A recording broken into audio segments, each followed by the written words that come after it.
धन्य किया।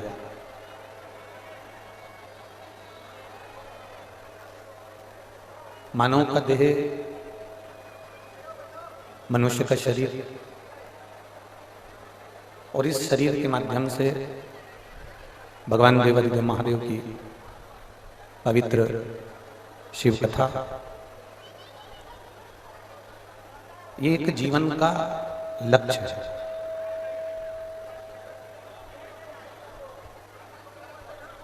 कल आपने और हमने कथा में श्रवण करा था कि भगवान देवादिदेव महादेव का मंगल विवाह माता सती जी के साथ में हुआ। फिर सती जी के बाद में भगवान शिव जी का विवाह माता पार्वती जी के साथ में हुआ।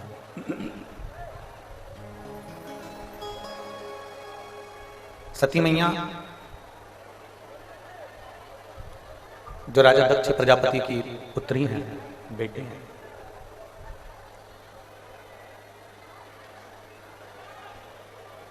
दक्ष प्रजापति की जो पुत्री हैं, बेटी हैं, ऐसी माता सती जिनके संपूर्ण जीवन में वो राज परिवार में रहना, राजघराने में रहना, दक्ष प्रजापति के राज्य में उनका निवास होना और राजघराने में रहकर वो रही जरूर है राज परिवार में, राजघराने में, राज परिवार में, राजघराने में उनका रहना और परिवार में रही, राज परिवार में उनका रहना हुआ, पर किसी सतगुरु की शरणागति उनको प्राप्त नहीं। शिव महापुराण की कथा कहती है, भगवान शंकर का चरित्र कहता है, भगवान देवादिदेव महादेव का चरित्र वर्णन करता है, भगवान शिव का चरित्र वर्णन करता है कि पार्वती जी और माता सती, इन दोनों में सबसे बड़ा जो अंतर कल और हमने कथा में श्रवण किया था, उसमें सबसे बड़ा अंतर है कि सती जी की बाल्यावस्था से सती माता को कोई सत्संग नहीं मिला।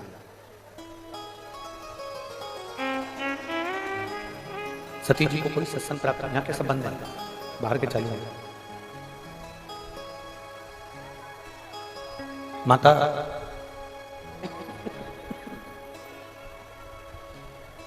सती जी के, माता सती जी के कोई सदगुरु उनको बाल्यावस्था से नहीं मिले। माता सती जी को कोई बाल्यावस्था से कोई गुरु का सानिध्य नहीं मिला,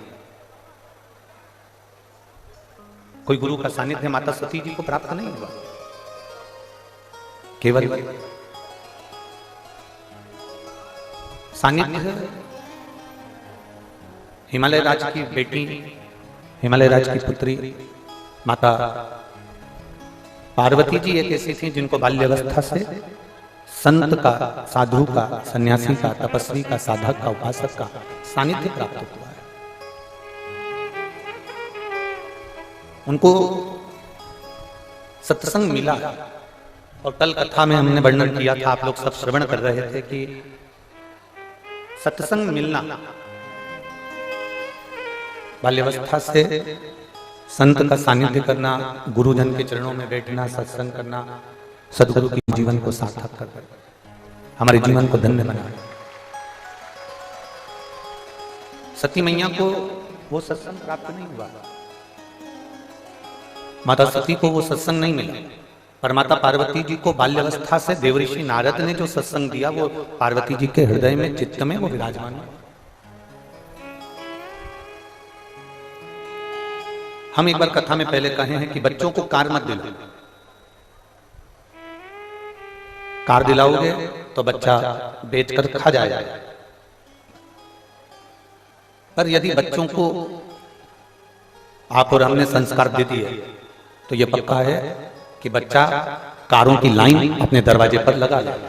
अगर श्रेष्ठ संस्कार हमने अपने बच्चों को दिए हैं तो कार ढेर सारी आ जाएगी, और यदि हमने बच्चों को संस्कार नहीं दिए तो कार तो हम देकर जा रहे हैं, अगर हम संस्कार नहीं दे रहे तो वो कार देना हमारा बेकार है। किसी पर आप लोगों से बात कहना चाहेंगे, पार्वती मैया जब विवाह कर वापिस आई हैं, विवाह कर जब पार्वती मैया कैलाश धाम पर पहुंची हैं, भगवान शंकर के साथ में कैलाश के धाम पर माता पार्वती जी जब पहुंची हैं, कैलाश धाम पर जब माता पार्वती जी पहुंची, सारे देवी देवता सब कैलाश पर ही हैं। सारे देवी देवता कैलाश पर्वत पर विराजमान हैं।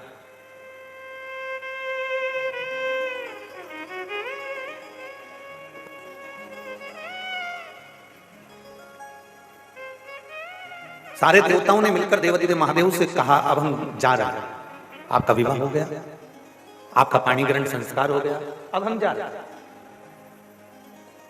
शिव जी ने कहा कि तुमने मेरे ससुराल गए थे, हिमालय राज के घर पे गए थे, तो वहां भरपेट भोजन किया कि नहीं किया? सब ने कहा हमने भरपेट भोजन किया।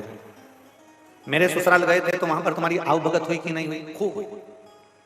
मेरे ससुराल गए थे तो वहां तुम्हारा सत्कार हुआ कि नहीं हुआ? बहुत। अब शिवजी ने देवऋषि नारद से कहा कि सब जा रहे हैं, मेरा फर्ज बनता है कि इनको भेजने से पहले कुछ खिला दूं, पर मेरे कैलाश पर है क्या खिलाने के लिए? मेरे कैलाश पर कुछ भी नहीं है खिलाने के लिए। आज भी कैलाश पर्वत की अगर आप यात्रा करने जाएंगे तो नीचे सब कुछ मिल सकता है, पर कैलाश पर कुछ भी नहीं मिलता। मेरे कैलाश पर है क्या मैं जो इनको दूं? तब पार्वती जी बोली, स्वामी आप चिंता मत करो, मैं जब मेरे मायके से चली थी ना, तो मेरी माँ ने एक बांस की टोकनी में पीले कपड़े से बांध कर आटा की पूड़ी रख कर दी है।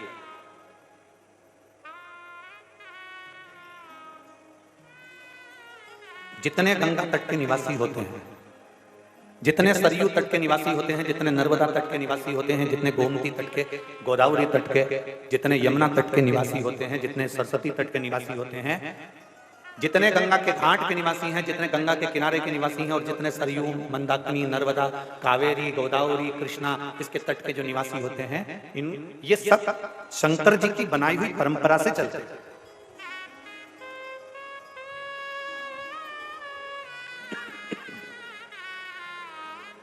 ये शिव जी की बनाई हुई परंपरा से चलता है। जो शंकर जी का नियम था, हिमालय राज पार्वती जी की जब विदाई करे तब माता मैनावती ने उनको एक बांस की डलिया के अंदर पूड़ी रखकर, और अब उस समय पर देवता कितने बड़े होते थे, बहुत बड़े बड़े, जिनको देवता कहते हैं, देव कहते हैं, तो इतनी इतनी सी पूड़ी नहीं बनाई थी। जो आटे की पूड़ी बनाई गई थी, जो मैदा की पूड़ी बनाई गई थी, वो इतनी बड़ी बड़ी बनाई गई थी। अब इधर उत्तर प्रदेश में वो बेटी की विदाई पर बनती कि नहीं बनती हमको नहीं मालूम, पर हमारे शास्त्रों का जो नियम कहा गया कि बेटी जब विदा होती है तो जैसे मैनावती ने बांस की डलिया में, बाम्बू की डलिया में पूड़ी बनाकर रखकर उसमें थोड़ी सी शक्कर, थोड़ा मिठाई उसमें रखकर डलिया को बांधकर दे दी गई थी। बहुत ध्यान देना, हिमालय राज जी ने दहेज में हाथी, घोड़ा, पालकी सब कुछ दिया, सोना, चांदी, हीरा, पन्ना, जेवर, आभूषण, रतन, नौकर, चाकर, माणिक, मोती सब दिया था। मेरे महादेव दहेज का एक सामान लेकर नहीं आए थे, केवल मेरे महादेव वो डलिया में जो पूड़ी बांध कर दी गई थी उसको स्वीकार कर मेरे महादेव लेकर आए। आज के जमाने में लोग फ्रिज के चक्कर में, गाड़ी के चक्कर में, बंगले के चक्कर में, जमीन के चक्कर में, अलमारी, सोफा सेट, पलंग के चक्कर में, ड्रेसिंग टेबल के चक्कर में और डिनर टेबल के चक्कर में जो डलिया होती है पूड़ी की, जो मैदे की पूड़ी बनाई जाती है, जो बांस की डलिया में रखकर बनाकर जो दी जाती है, दुनिया का सामान लोग लेकर आना पसंद करते हैं, पर वो डलिया को वहीं छोड़ आते हैं। शिव महापुराण की कथा कहती है महादेव सब कुछ छोड़ आए, पर वो मैदे की जो पूड़ी थी, आटे की जो पूड़ी थी, उसकी जो डलिया थी उसको लेकर आए। उस पूड़ी को जब सारे देवताओं को दिया गया तो देवताओं ने उस पूड़ी को जब खाया तो वो एकदम फीकी थी, उसमें ना नमक था ना शक्कर थी। आप क्या बनती है? जम के बोलो जरा, किस किस क्या बनती है? जरा हाथ उठाओ तो बेटी विदा होती है तो देते। सब क्या बनती है? उसमें ना शक्कर है ना नमक है, फीकी पूड़ी। धर्म को नीचे दिखाने का प्रयास करते हैं। अपने ही मिलेंगे जो अपने धर्म को नीचे की ओर ले जाने का प्रयास करेंगे, कोई दूसरा नहीं। हमारे यहाँ मैदे की पूरी बनकर आई है और जो शिव ने बना दिया नियम वो आज तक चले आ रहा है, आज तक। और ये मैदे की पूरी का या आटे की पूरी का ये दलिया देने का ये नियम आज का नहीं है, ये हमारे यहाँ पुराने समय का, बहुत पुराने समय का। कहाँ तो कहते हैं ये सत्ययुग के समय का है, जब माता पार्वती और शिव जी का विवाह हुआ था, उस समय पर दलिया दी गई थी, जो आज तक दी जा रही है, आज तक दी जा रही है। अब वो पूरी कैसी है, जम के बोलो जरा। ठीक ठीक, देवताओं ने जो पूरी खाई तो सबने तुरंत खबर करी भगवान भोलेनाथ जी के पास में, ये पूरी तो फीकी है, फीकी।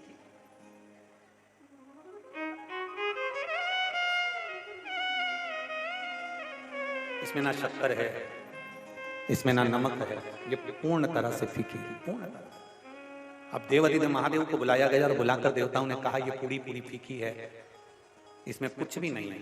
शंकर भगवान ने उसी समय पर संपूर्ण पृथ्वीवासियों को एक उपदेश दे दिया। वो उपदेश पूरे संसार में रहने वाले एक एक मनुष्य के जीवन में वो उपदेश याद रखना, जो शिव जी ने पूरी खिलाते समय दिया था और कह दिया देवताओं से ये पूरी फीकी है, क्योंकि ये मायके से पार्वती जी के दी गई है, ये पूरी नहीं है मैदे की, ये पीले कपड़े में बंधी हुई ये पूरी नहीं है, ये बांस की डलिया में रखी हुई पूरी नहीं है, ये छापे लगाकर दी गई पूरी नहीं है। शिव जी कहते हैं ये पूरी के रूप में एक माँ बाप अपनी बेटी को हमको देते हैं और ये बता देते हैं कि मेरी बेटी फीकी है, इसमें नमक है कि शक्कर है, अच्छा बनाना और बुरा बनाना ये आपके हाथ में है।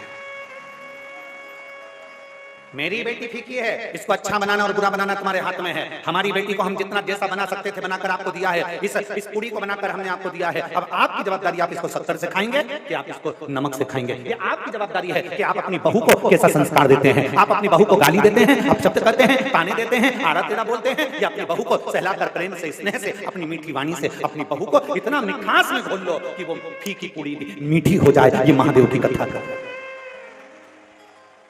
ये हमारे संस्कार है कि हम क्या, जवानी, अधेड़ी और बुढ़ापा सब कुछ समझ में आ जाता है शादी के 4 साल। क्यों? अपने घर को छोड़कर तुम दूसरे घर में जाती हो, वहां के घर में तुम सेटल होना, उसमें एडजस्ट होना बड़ा कठिन है। मेरी जीजियों, जिसके पांव की हड्डी टूट जाती है ना, बोलो किसी किसी के पांव की हड्डी टूटी होगी तो उस हड्डी की जगह पर उसमें एक लोहे की स्टील की राड लगा दी जाती है। बोलो सही है कि गलत है? हड्डी की जगह पर एक दूसरी स्टील की लोहे की राड लगा दी जाती है, कापर की राड लगा दी जाती है। शरीर वही है पर वो हड्डी की जगह पर दूसरी कोई हड्डी आकर वो दूसरी स्टील की राड जो लगाई गई है, स्टील की जो डंडी लगाई गई है, उसको एडजस्ट होने में, उसको रमने में डॉक्टर भी कहते हैं 4-6 महीने लगेंगे। उसको सही एडजस्ट होने में 4 महीना लग जाता है। दांत लगवाओ तो उसको एडजस्ट होने में, जम के बोलो जरा, 4 महीना लग जाता है। तुम कुछ भी लो उसको एडजस्ट होने में 4 महीना लग जाता है, 4 महीने लग जाते हैं। पर एक जीवन का एक लक्ष्य अपने अंदर उतार कर रखना शिव महापुराण का, कि तुम्हारी शादी हो, बेटी की शादी हो, बेटे की शादी हो, उसको कहना आपस में समझने में, परिवार में रमने में, परिवार में जुड़ने में हर बेटी को कम से कम 4 साल लगते ही हैं। उसको 4 साल लगेंगे। अब उसमें उसको सुनना भी पड़ेगा, उसमें उसको साधना पड़ेगा, उसमें उसको सबको एडजस्ट कर चलना पड़ेगा। जो 4 साल अच्छे से साथ कर चल लेती है, जो 4 साल अच्छे से अपने जीवन को निकाल लेती है, फिर उसका बुढ़ापा नहीं बिगड़ता, उसका बुढ़ापा सुखमय हो जाता है, आनंदमय हो जाता है। 4 वर्ष थोड़ा साधना पड़ेगा। जो शुरू के 4 साल साथ लिया उसकी जिंदगी सद गई, और जो 4 साल नहीं साथ पाया उसकी जीवन बेकार। पर आज के जमाने में तुम्हारा जी, हमें तो तुरंत निर्णय चाहिए। बस लड़ाई हुई, मायके गई, नोटिस पहुंचा दिया, तलाक। अब पूछो क्यों तलाक ले रहे हो? तलाक क्यों ले रहे हो? तो कहा हमारी सास बेकार है। तलाक क्यों ले रहे हो? हमारा ससुर बेकार है। तलाक क्यों ले रहे हो? हमारी जेठानी, देवर, ननद सब बेकार है। तलाक क्यों ले रहे हो? हमारा पति बेकार है। मतलब इतने खानदान में ये 5 उंगली में कोई उंगली तो काम की होगी। 5 सदस्य घर में रह रहे हैं, उसमें से कोई तो अच्छा होगा। नहीं, मेरा पति बेकार, सास बेकार, ससुर बेकार, देवर बेकार, जेठ बेकार, और मेरी जेठानी बेकार, मेरी ननद बेकार, सब बेकार दिख रहे हैं, तो समझ लेना तुम्हारा चश्मा गड़बड़ है। काले कलर का चश्मा लगाकर तुम सोच रही हो सब पीले दिख जाए। बोलो री, कुशीनगर की जीजी हो, काले कलर का चश्मा लगाकर तुम सोच रही हो सब पीले दिख जाएं। काले कलर का चश्मा लगाकर तुम कह रही हो सब नीले दिख जाएं। काले कलर का चश्मा लगाकर तुम कहती हो हरे दिख जाएं। काले कलर का चश्मा लगाकर तुम कहती हो सब साफ दिख जाएं, सीधे दिख जाएं, सफेद दिख जाएं। नहीं हो सकता। अपना चश्मा चेंज करिए, मतलब गड़बड़ी अपने अंदर। बुरा जो देखने में चला बुरा ना मिलिया कोई, इसलिए अपने को साधना पड़ेगा। हमें ये भी बुरा लग रहा है, वो भी बुरा लग रहा है, वो भी बुरा लग रहा है, सारा संसार का आदमी बुरा लग रहा है, घर में रहने वाला बच्चा बच्चा बुरा लग रहा है, जेठानी के बच्चे बुरे लग रहा है, देवरानी के बच्चे बुरे लग रहे हैं, ननन के बच्चे बुरे लग रहे हैं, तुम्हारे कमरे में आकर बैठ गया तो तुम धक्का के भगा दो, तो समझ लेना कि चश्मा हमारा हमें चेंज करना पड़ेगा। चश्मे को नहीं, अपने दिल को, अपने मन को हमें चेंज करना पड़ेगा, तब हमको सब अच्छा नजर आना प्रारंभ होगा। कोई दूसरा नहीं, हमें अपने आप को बदलना पड़ेगा। एक विश्वास जागृत। पार्वती जी पहुंची हैं कैलाश पर, सारे देवता पूरी खाकर जा रहे हैं क्योंकि शिव ने समझा दिया बेटी जब हमारे घर आती है तो वो केवल उसमें मिठास डालना वो हमारे ऊपर निर्भर करता है, श्रेष्ठ बनाना हमारे ऊपर। दुनिया की कोई सास बुरी नहीं है और दुनिया की कोई बहू बुरी नहीं है, दुनिया की कोई बेटी बुरी नहीं होती और ना दुनिया की कोई सास बुरी होती है ना बहू बुरी होती है। बस थोड़ा समय ये जो होता है ना ये बुरा होता है, उतने में सास भी समझ जाए और बहू भी समझ जाए तो जिंदगी अच्छी निकल जाए। ना सास बुरी है ना बहू बुरी है, दोनों अच्छी, बस समय कालचक्र ये बड़ा विचित्र आता है। ये कालचक्र आदमी को थोड़ा हिला देता है, ये कालचक्र व्यक्ति को रुला देता है, ये कालचक्र व्यक्ति को परेशान कर देता है। उस कालचक्र में अगर हम महाकाल को भजेंगे, उस कालचक्र में हम शंकर को भजेंगे तो कालाधिपति का भजन करेंगे तो हमारा कालचक्र समर जाएगा, फिर हमारी दुख की घड़ी टल जाएगी, हमारा दुख का समय निकल जाएगा। हम अगर उसमें शिव को भज रहे हैं तो, हम शंकर का गुणगान कर रहे हैं तो कोई बुरा नहीं है संसार में। एक विश्वास जागृत। पार्वती जी पहुंची हैं कैलाश पर, सारे देवता पूरी खाकर जा रहे हैं क्योंकि शिव ने समझा दिया बेटी जब हमारे घर आती है तो वो केवल उसमें मिठास डालना वो हमारे ऊपर निर्भर करता है, श्रेष्ठ बनाना हमारे ऊपर। दुनिया की कोई सास बुरी नहीं है और दुनिया की कोई बहू बुरी नहीं है, दुनिया की कोई बेटी बुरी नहीं होती और ना दुनिया की कोई सास बुरी होती है ना बहू बुरी होती है। बस थोड़ा समय ये जो होता है ना ये बुरा होता है, उतने में सास भी समझ जाए और बहू भी समझ जाए तो जिंदगी अच्छी निकल जाए। ना सास बुरी है ना बहू बुरी है, दोनों अच्छी, बस समय कालचक्र ये बड़ा विचित्र आता है। ये कालचक्र आदमी को थोड़ा हिला देता है, ये कालचक्र व्यक्ति को रुला देता है, ये कालचक्र व्यक्ति को परेशान कर देता है। उस कालचक्र में अगर हम महाकाल को भजेंगे, उस कालचक्र में हम शंकर को भजेंगे तो कालाधिपति का भजन करेंगे तो हमारा कालचक्र समर जाएगा, फिर हमारी दुख की घड़ी टल जाएगी, हमारा दुख का समय निकल जाएगा। हम अगर उसमें शिव को भज रहे हैं तो, हम शंकर का गुणगान कर रहे हैं तो शिव कथा करते हैं, भगवान शंकर का संवाद कर रहा है। शिव महापुराण परिषद नहीं आ रहा है, देवादिदेव महादेव का चरित्र कर रहा है, भगवान शिव की पवित्र कथा कर रहे हैं। दिल से जो बाबा से कहें वो बाबा दिल से सुनता है। आप दिल से प्रार्थना करेंगे वो दिल से सुनेंगे, आप दिल से कहेंगे वो दिल से श्रवण करेंगे। पंडाल में बैठकर करी गई प्रार्थना, शिव महापुराण की साक्षी में करी गई प्रार्थना कभी खाली नहीं गई, कभी भी। और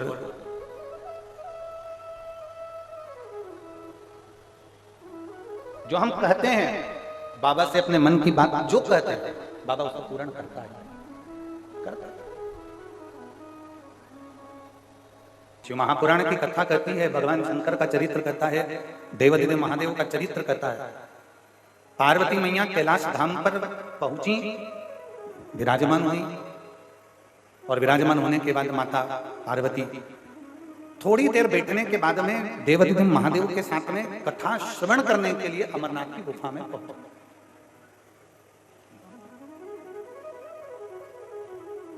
जब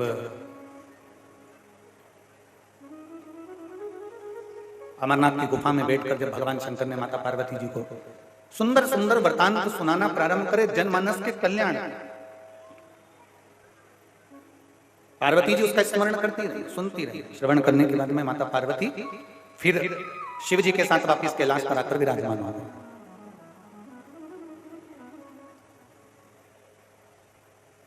कुछ समय बड़े आनंद के साथ में कैलाश पर निकलता है और देवादिदेव महादेव कैलाश पर से जाकर एकांत का निवास करने के लिए जाते हैं। पार्वती जी को भी नहीं मालूम कि शिव जी गए कहां।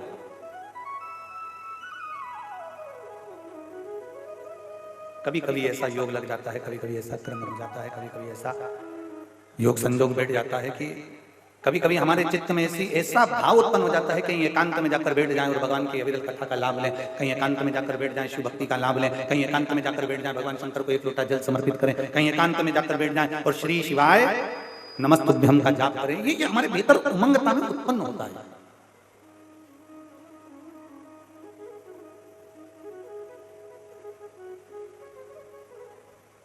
कभी आप लोगों ने अनुभव करा कि गौतम बुद्ध बाबा ने संपूर्ण पृथ्वी की परिक्रमा करी, सब जगह गए, हर जगह पहुंचे, ज्ञान उपदेश भी दिया, संसार का कल्याण भी किया, और कुशीनगर की भूमि पर आकर उन्होंने इस आत्मा को परमात्मा से मिलन कराने के लिए, ज्योति को ज्योति में मिलाने के लिए ये कुशीनगर की धरा डांडी जरा विचार किया।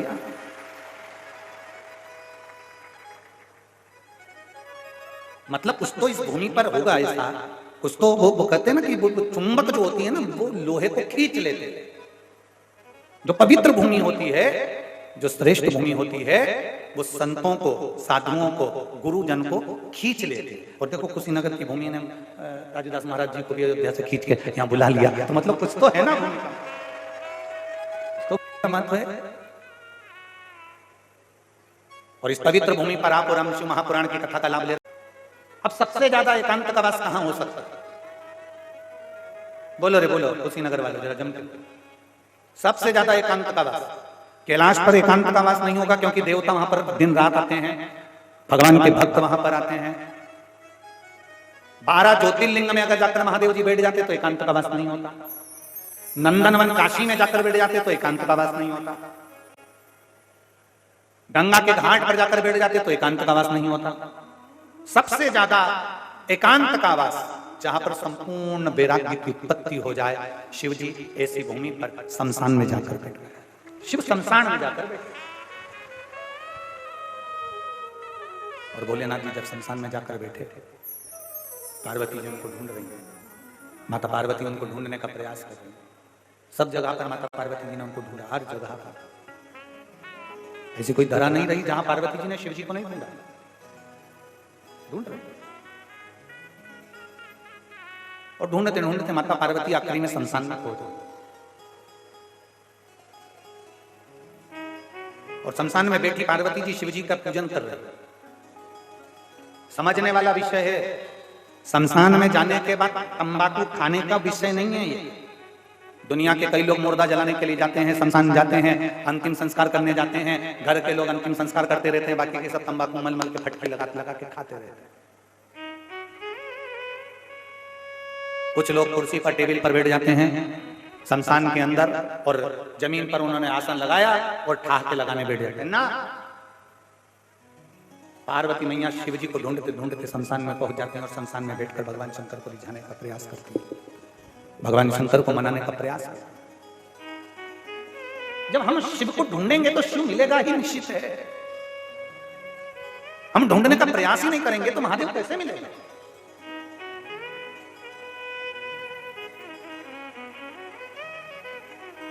शमशान में बैठकर भगवान शंकर की आराधना कर रही है। मतलब पार्वती जी किसी दूसरे से नहीं मांग रही है, भगवान शिव से मांग रही है। अपनों से अपना ही मांगा जाता है।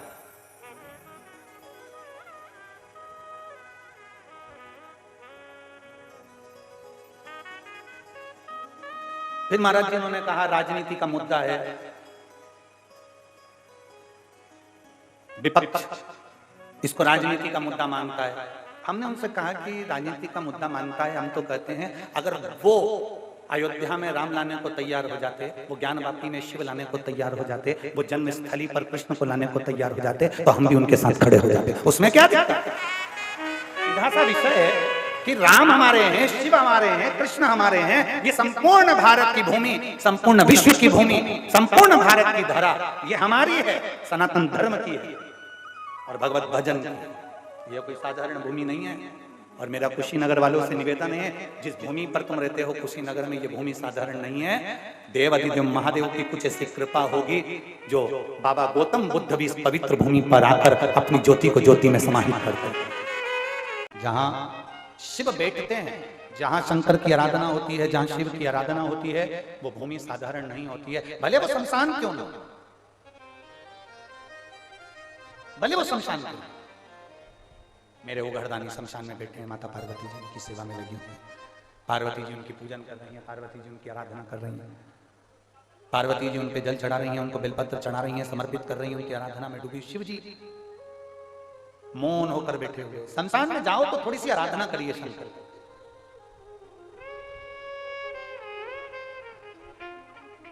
शमशान में जाकर ठिठोली नहीं करना, शमशान में जाकर हमें हंसना नहीं है, शमशान में जाकर हमें किसी के ऊपर ठाका नहीं लगाना।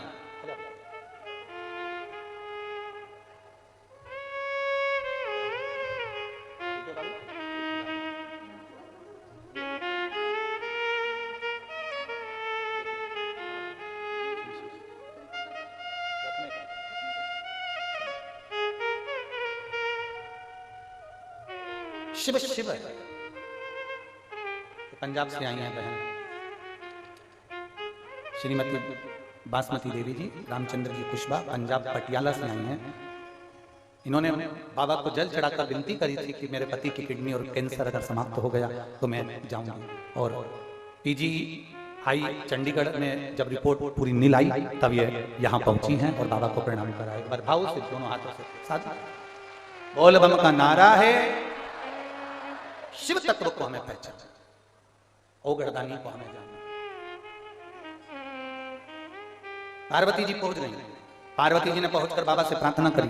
शिव जी थोड़ी देर बैठे थे और बैठने के बाद में सामने से एक अर्थी आ रही थी और लोग राम नाम बोलो, बोलो जम के बोलो जरा, राम नाम सत्य है बोल रहे थे। शंकर भगवान ने उस अर्थी को देखा और शिव जी उसको देखकर मुस्कुरा दिया। भगवान थोड़ी सी देर हंसे, ठाका लगा। अब गुरुजी आप कह रहे हो कि शमशान में हंसना नहीं चाहिए और महादेव मुस्कुरा रहे, महादेव हंस रहे। जो देवता करते हैं ना वो हमें नहीं करना, जो गुरु करता है वैसा हमें नहीं करना, जो भगवान करते हैं वैसा हमें नहीं करना। हमें उनके बतलाए मार्ग पर चलना है, हमें उनके जैसा करना नहीं है। यहाँ का आनंद दर्शन आपने कराया और राम जी की प्राण प्रतिष्ठा का दर्शन भी राजू महाराज जी के साथ बैठकर करने का सौभाग्य प्राप्त हुआ। जोरदार ताली बजाकर बहुत आनंद के साथ स्वागत करिए राजू दास महाराज। बोल बजरंगबली की।